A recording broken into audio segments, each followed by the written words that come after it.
fam. There we go. The man on the can.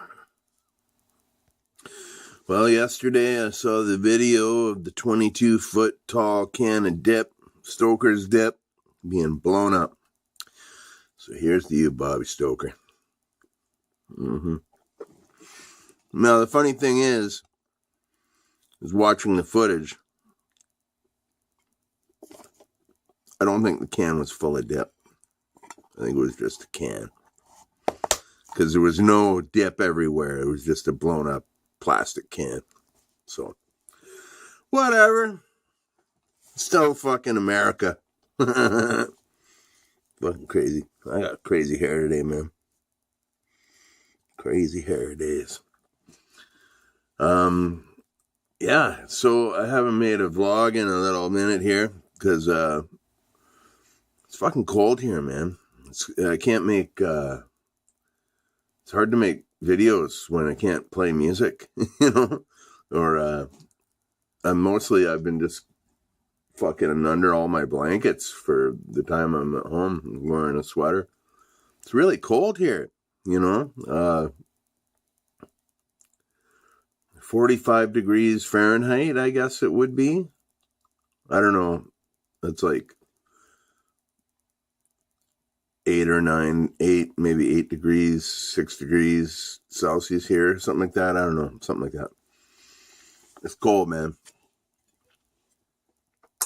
Seeing as how last week we were wearing t-shirts, and I remember distinctly a day last week where I had a t-shirt on, my window open, and a fan blowing on me, and I was drinking a fucking pint of purple Kool-Aid to cool down. So, but whatever. It's Canada. Talk about the weather, eh? Thank you for listening to the radio show yesterday, if you listened.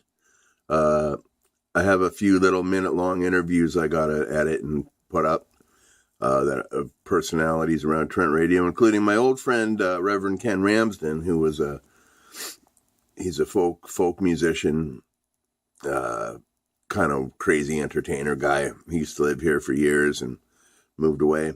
And he's played all his life with Washboard Hank, and he was a local entity around town. And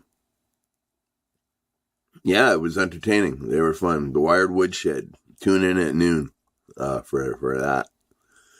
TrentRadio.ca. Noon till 1. Country novelty songs and all that jazz. Live crazy country novelty songs as well. I also learned that the woman who has her show right after mine, Shauna Blackwood, she's in the Warehouse of Strangers music group I would do on Facebook. So you should listen to her. She does a great show. I'm still there operating when she does her show. Her show is a great back-to-back with mine. Very, very, very good match. And Tyler Watson, also a member of the Warehouse of Strangers group and one of the administrators, actually, has his show from 8 till 9 on Tuesdays. So lots of radio if you're into it. It's Woody Guthrie died today in, I believe, 1967. And I believe Skip James died today in 1969. Both very influential musicians to me. And to many at my Mirkwood family. I know Kurt's a huge Skip James fan. And I am too. And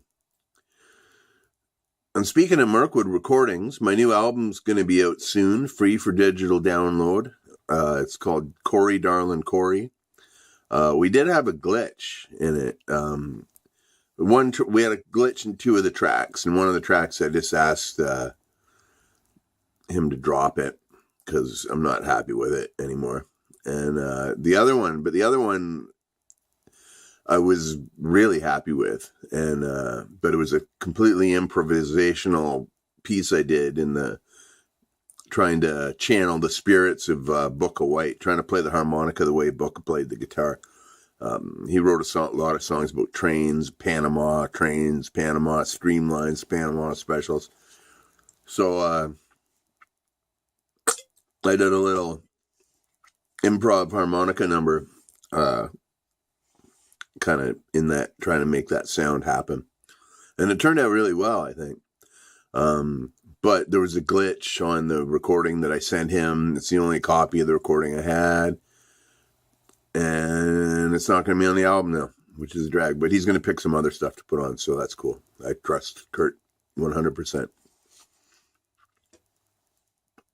And I'm damn excited about my new record coming out, let me tell you. The stuff Mirkwood Recordings has done for me is incredible.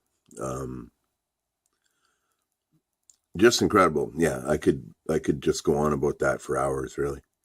I was on after I quit the Silver Hearts, I was in a very bad place in my life. I just moved in here, and I took a good year and a bit off of music. Like, as I said here before, I didn't play music at all, not one note, for a year and a bit. And then I just started, I got asked to do this Bernie Martin festival, and I know a bunch of Bernie songs, so I was rehearsing for that, and I thought I'd make a rehearsal log, which is this YouTube channel. If you go back to my earliest videos, it's just me rehearsing in my studio here. And it's mainly just a reference point for me to look at. Not thinking many people would subscribe or anything, but here we are today at 119 subscribers. So thank you all very much. Very, very much, and the way Mirkwood happened is I made a recording of an old Fred McDowell song, You Gotta Move, on a one-string guitar I made. And the Mirkwood people heard it and said, fuck, you play blues the way we like hearing it. Why don't you cut us a blues album? And so I did, and it's fucking skyrocketed in Mirkwood proportions. Kurt has told me it's done very, very well, which I'm very happy about. And thank you all for supporting that if you do.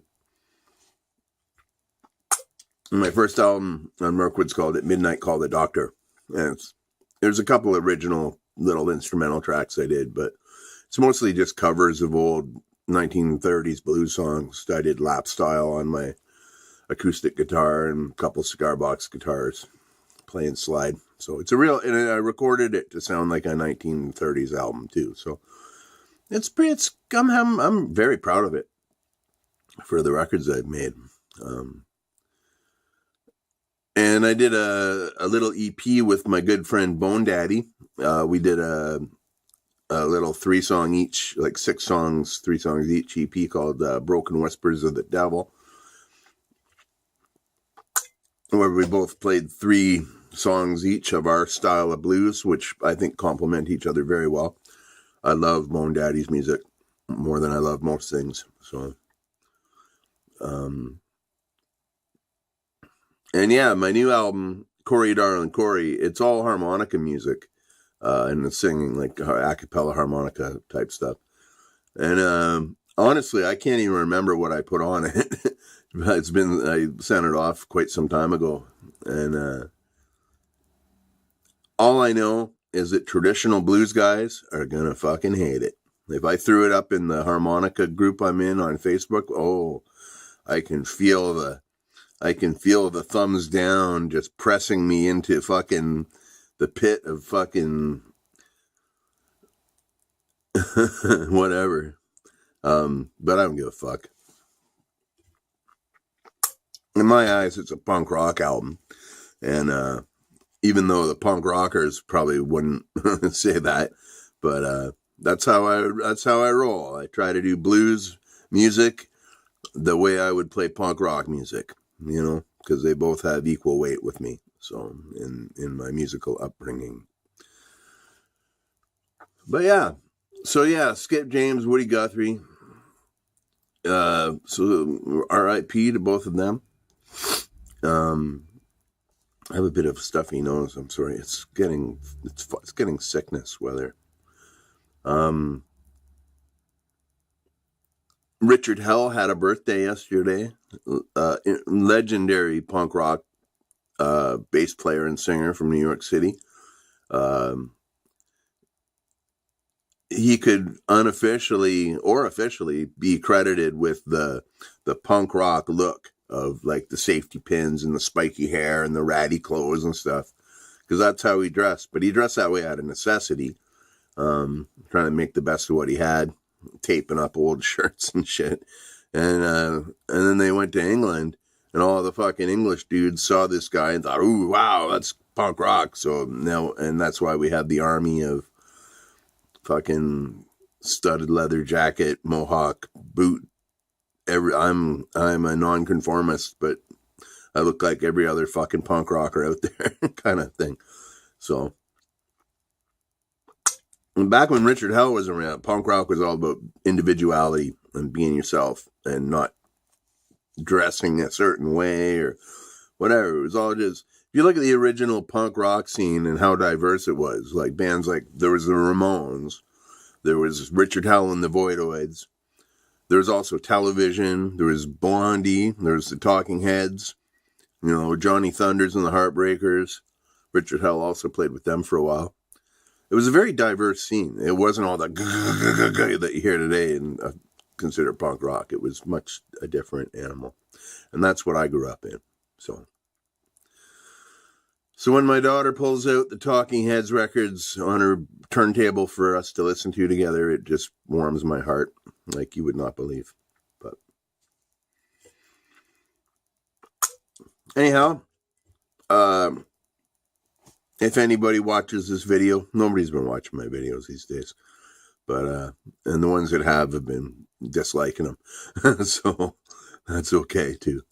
I keep doing what I'm going to keep doing, whether you like it or not. And what I've learned is when it comes to YouTube, whether you thumbs up or thumbs down something, it doesn't matter to them. All that matters is that somebody reacted. So it's always a positive thing. So love it, hate it, fucking do whatever. I don't care, because I'm going to keep doing what I do. If you took the time to watch it, no matter how you react, thank you for watching it. And yeah. So until next time, thanks for your support. Thanks for listening to the radio show. Thanks for everything. And be well and stay free and have an awesome, awesome Wednesday.